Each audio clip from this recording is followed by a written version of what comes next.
clear, show that Republicans don't care if Americans starve, which is why they want to cut food stamps. Smith answered, well, nutrition obviously we know is very important, and I would hope that we can look to, it is essential. It is essential. This was not enough for the media, who declared Smith a dunderhead. After all, doesn't everyone have the right to food? Now, imagine a land where there is a right to food, housing, and health care. Imagine that such rights were enshrined in the constitution of that land. That would mean that everyone in the land could live free without the burden of worry over such basic resources, right? No.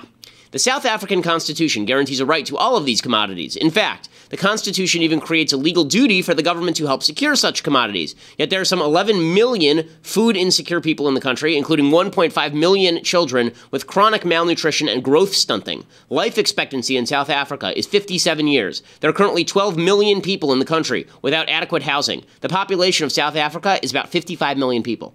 Declaring a commodity a right, it is obvious, does not make that commodity materialize, and it certainly doesn't make it materialize in the most efficient fashion. Markets make commodities materialize in the most efficient fashion. In the United States, 9 out of 10 Americans live above the global poverty standard. 96% of poor parents say their children were never hungry in the past year, according to scholars at the Heritage Foundation. And a poor child is more likely to have a cable TV, a computer, a widescreen plasma TV, an Xbox, or a TiVo in the home than to be hungry. Even the Department of Agriculture, the government agency responsible for administration of food stamps, upon which approximately 15% of Americans now rely, admit that well under 6% of Americans' households have to worry even about decreased calorie consumption. Want to know what fills the gap for Americans when they're poor? Feeding America, a private charity that receives $900 million per year in food donations, the vast bulk from private companies. In fact, there is a strong link between food stamps and obesity. So, is America worse off than South Africa, despite our Constitution not mandating food as a right? Of course not. We're significantly better off, because it turns out that using government to confiscate wealth from the very people who produce cheaper and more plentiful products ends up exacerbating scarcity. Declaring things rights feels good, but when those rights come with forced redistributionism, the things become less available. So no. You don't have a right from the government to food. You have the freedom from government to live in a country where food is available in plenty and where your fellow Americans help pick you up when you are down. I'm Ben Shapiro. This is The Ben Shapiro Show. Well, I hope everybody had a wonderful Memorial Day weekend. I hope that you took a few minutes to pay honor and tribute to the men and women who have sacrificed their lives, laid down their lives for the freedoms that we now enjoy. Obviously, that's a sacrifice we can never live up to, but that doesn't stunt our ability to try or relieve us of our ability to try. I want to talk a little bit about President Trump on Memorial Day, which I thought was actually quite wonderful. And I also want to talk about the breaking scandal, non-scandal of Jared Kushner and all of that. But first, I want to say thank you to our friends over at Helix Sleep, our sponsors over at Helix Sleep. So, this is the best mattress that I have ever slept on. So, Helix Sleep, the way that this works, you go to helixsleep.com/Ben. They give you a survey as to which, do you like to lie on your side? Do you like to lie on your stomach when you sleep? Do you lie on your back? Do you like the mattress to be firmer or softer? Do you like it to be kind of heat absorbent, or do you like it to be cool? Well, after you do that, they develop a 3D biomechanical model of your body. Through their proprietary algorithms they've developed with the world's leading ergonomics and biomechanics experts, and they give you the most comfortable mattress you have ever slept on. They send it to you in a box. You open up the box, you unroll it, it immediately inflates because it is a foam mattress, and then you just put it on your bed. And if you don't like it, you can try it for 100 nights. If you don't like it, you can send it right back to them, and they'll give you a 100% refund. I promise you, you won't end up using it. Helix customers report a 30% improvement in overall sleep quality. I love my Helix Sleep mattress. My wife loves the Helix Sleep mattress. And we also, you can get a Helix Sleep mattress that actually has separate settings for both sides of the bed. So if you and your spouse do not enjoy sleeping on the same type of mattress, then Helix Sleep can fix that for you as well. Go to helixsleep.com/Ben. You get $50 off your order. It's also a lot cheaper than it would, a lot more inexpensive than it would be if you bought one of these really, really expensive mattresses from the mall. So you go to helixsleep.com/Ben and get $50 off your order, $50 off your order at helixsleep.com/Ben. Again, that's Helix Sleep, HELIX sleep.com/Ben. Use that /Ben so that they know that we sent you. So, President Trump spent Memorial Day the way that the president is supposed to spend Memorial Day, honoring the fallen. So he went over to Arlington National Cemetery, and there he gave what I thought was quite a wonderful speech, and it is a marked difference. When Trump talks about the military, and I think this is why so many people resonate to Trump and resonated to him during the general election, when Trump talks about the military, there's a marked warmth there. This is a guy who likes the military. This is a guy who has respect for the military. It's somebody who sees the military as the leading edge of American power and American goodness and decency. as opposed to President Obama, who always seemed a bit discomfited with the American military. He always seemed like somebody who was uncomfortable with American military power, somebody who was uncomfortable around soldiers and other members of the military. The same thing with Hillary Clinton, who reportedly back in the 90s actually asked if there was a way that she could prevent people from wearing the uniform in the White House. That was according to a couple of people who worked in the White House at the time.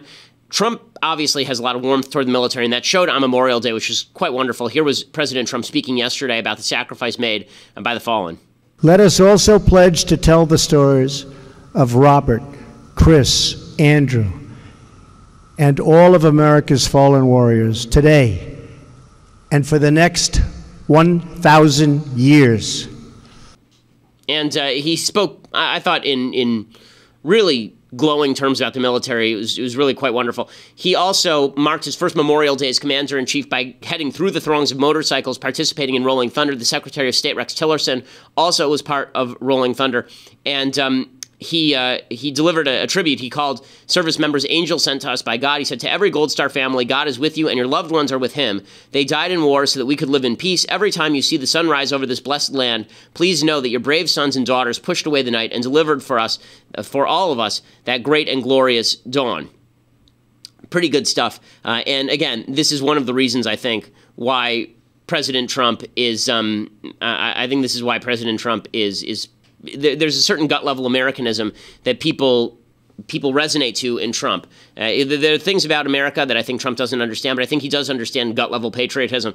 There's a great picture of Trump hugging a 6-year-old boy named Christian Jacobs, who's dressed like a Marine because his father, who's a Marine Sergeant Christopher Jacobs, was killed during a training accident in California in 2011. And you won't see any of this on the news, by the way. The media refused to cover anything that Trump does that's unifying or nice, and this was unifying and nice, and good for President Trump for doing it. The other, I thought, great tribute to the military came from a former active duty military guy, was active duty until 5 minutes ago, General James Mattis, who, of course, is the Secretary of Defense. He was asked over the weekend on one of the news shows about what keeps him awake at night. Now, normally, when members of the administration, Obama, Trump, anybody else, when they're asked what keeps them awake at night, they talk about Russia, they talk about ISIS, they talk about all the various threats in the world. This is a stellar answer. What keeps you awake at night? Nothing. I keep other people awake at night. Pretty amazing. Pretty amazing. I love that. So basically, it was him channeling Bryan Cranston from Breaking Bad. He is the one who knocks. Pretty spectacular stuff. Well, here's the thing. Trump has the capacity to unify. He does. If he would just pay attention to policy, if you just buckle down, do patriotic rallies, go out there. This is why I think on his foreign trip, he gained some points in the estimation of the American public, because he didn't represent America badly. He went out there and he was fine. He was fine. I mean, there were a lot of people in the media who were very upset about him, like pushing the president of Estonia, I guess, out of the way, or doing this kind of weird handshake with Emmanuel Macron, who's the president of France. But in essence, Trump was fine abroad. And despite the media's best efforts to paint him as some sort of idiot who's going to make America look boorish and terrible on the world stage, we'll talk about Europe's reaction to Trump in just a second, because it's actually Europe that's being really stupid. We'll talk about that in a second. But the point I'm making here is that Trump is still a president with potential. At this point in time, Bill Clinton had a lower approval rating than Donald Trump does. So Trump still has the potential to turn this thing around. In order for him to turn this thing around, though, he's going to need to start acting in ways that aren't vague. What I mean by that is that the big controversy over the weekend was this controversy over Jared Kushner. Jared Kushner is, of course, Trump's son-in-law. Jared Kushner really has no business being part of the government. I mean, I'm sorry to break it to folks, but Jared Kushner is not qualified to be in government. He spent no time at all in his life thinking about government, thinking about governance. He is a stock guy. He's a stock market Wall Street guy who happens to be married to the president's daughter, and suddenly he's in charge of Middle East peace, the opioid crisis, the infrastructure plan, and all these other things Trump doesn't want to deal with. Again, if Hillary Clinton had done the same thing with Chelsea's husband, we'd all be saying this is ridiculous in every sense of the word. Trump has given all this power to Jared, and now Jared got Trump sort of in trouble because there are all these stories breaking over the weekend. I want to deconstruct them and break them down because the media is making more of them than they are, but Trump should still move on beyond Jared Kushner, who is a New York leftist who has no business in government. So here's what broke over the weekend. On Thursday, NBC News reported that Jared Kushner was subject of scrutiny in the FBI's ongoing Russia probe. We talked about this on Thursday. It makes no difference because, again, there's no element that says that he's actually guilty of anything at this point. So So what? Okay, so they're looking at him. Not a big deal. Then on Friday, the Washington Post drops a bombshell, right? They report that Kushner and the Russian ambassador Sergei Kislyak, and Slate has a good rundown of this. They're real leftists, but this is basically just straight reporting. They reported that Kushner and Russian ambassador Sergei Kislyak discussed setting up a secret communications back channel between the Trump transition team and the Kremlin in December.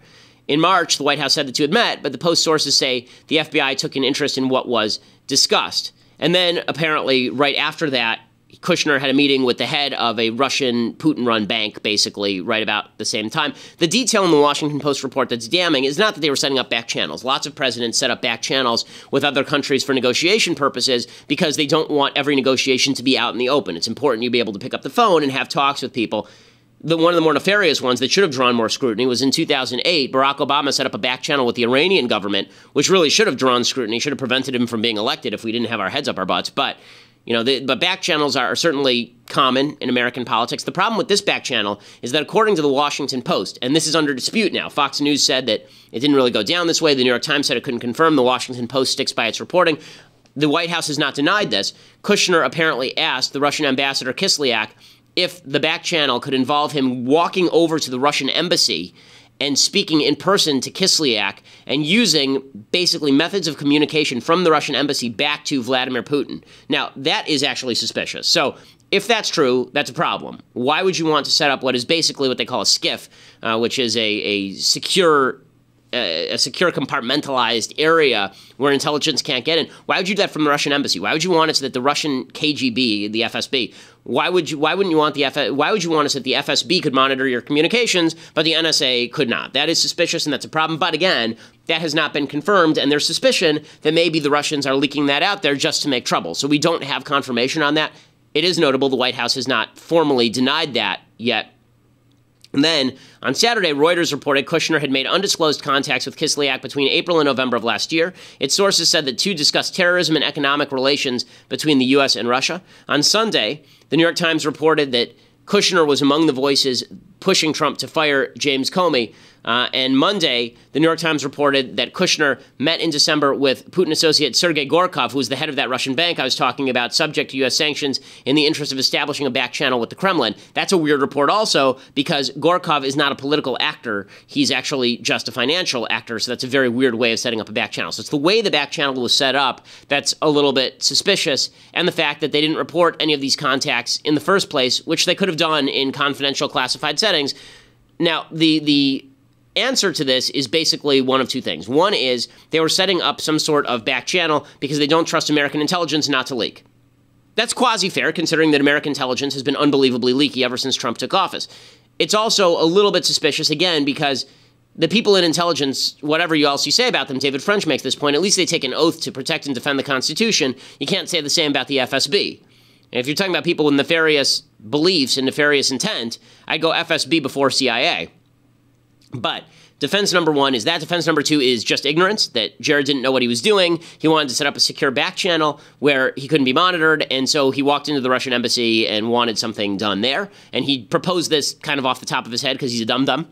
That is possibility number two. And possibility number three is that there's actual corruption going on. So here's the way this played out over the weekend. James Clapper, the former head of the CIA under President Obama, he has said over and over and over he has no evidence of collusion between the Trump team and the Russians, but he says a warning light was on regarding Russian collusion. But just from a theoretical standpoint, I will tell you that my dashboard warning light was clearly on, and I think that was the case with all of us in the intelligence community, very concerned about the nature of these approaches to the Russians. Okay, so that's the one that the left is leaning on. The right is leaning on the fact he says he has no evidence of collusion. Both can be true. You can be suspicious, and you can also say there's no evidence as of yet. General John Kelly is the head of the Department of Homeland Security, and he said that no one should be worried about setting up these back channels. Everybody has back channels. What's the big deal? Any way that you can communicate with people, particularly organizations that are maybe not particularly friendly to us, is a good thing. And again, it comes back to whatever the communication is, comes back into the government and shared across the government. So it's not a bad thing to have multiple communication lines to any government. Okay, but then he was asked, well, how about using the Russian embassy? And he didn't really have a great answer to that. We'll get to some more reactions, the Kushner story, and what I really think is going on in just a second. But first, I want to say thank you to our sponsors over at Legacy Box. So, as I say frequently, preserving your memories is, I think, one of the most important things that you can do. My wife and I take tons of pictures of our kids. We have lots of old video. My parents have lots of old video of us. And that's why my parents have been using Legacy Box to send material to Legacy Box. What you do is you take your old films, all your old pictures, all your old reels, your old tapes. You send them from you to Legacy Box. You send them to Legacy Box. You slap a barcode on each of those pieces. And then they compile all of that into a DVD or a thumb drive. So you have all of it available at a minute's notice. You don't have to worry about schlepping boxes out of the house in case of an emergency. Instead, you just got a thumb drive or you got it on your computer, which is awesome. Legacy Box takes care of everything, and they provide updates at every step. That's what those barcodes are for, so they can scan those in. You can tell where each piece of your memorabilia is in the process. Over 250,000 families have used them already. And for a limited time, you go to legacybox.com right now /Ben, legacybox.com/Ben, and you get a 40% discount on your order. It's already great price, and now you get a 40% discount when you go to legacybox.com/Ben. Great Father's Day gift, legacybox.com/Ben. Again, legacybox.com/Ben. Make sure you preserve all of your memories, and it makes a fantastic Father's Day gift or Mother's Day gift or birthday gift. It's a fantastic product. Okay, so meanwhile, so basically the left is saying that Kushner is obviously colluding, and the right is saying, well, no, channels of communication have been a way of doing business for a long time. Charles Krauthammer has a different take. He says there's no reason to trust the story in the first place. I mean, what if it's the Russians who are leaking it just to make trouble? Well, I'm with Lindsay here. I don't trust the story. The Russians are leaking it clearly on a channel they know we're going to pick up. The Russians are masters of disinformation. They already have Washington with its knickers in a twist over the Russia conspiracy. This is an added twist. Somebody's going to get a hernia here. I think I'll stop the metaphor if you at that point. But we have no idea if it's true. Let's say it is true. Isn't the problem here, the accusation here, that there was some collusion during the campaign with the Russians? Well, everyone agrees if the story is true, it occurred after the campaign, during the transition. So unless there's some nefarious connection here, there's no connection to what was alleged to have happened during the campaign. And lastly, we've had back channel connections with adversaries for generations. Henry Kissinger had them with the Russians and the Chinese. Hillary had a back channel to establish the opening of negotiations with the Iranians in what ended up as the Iranian nuclear deal. And Barack Obama with Cuba.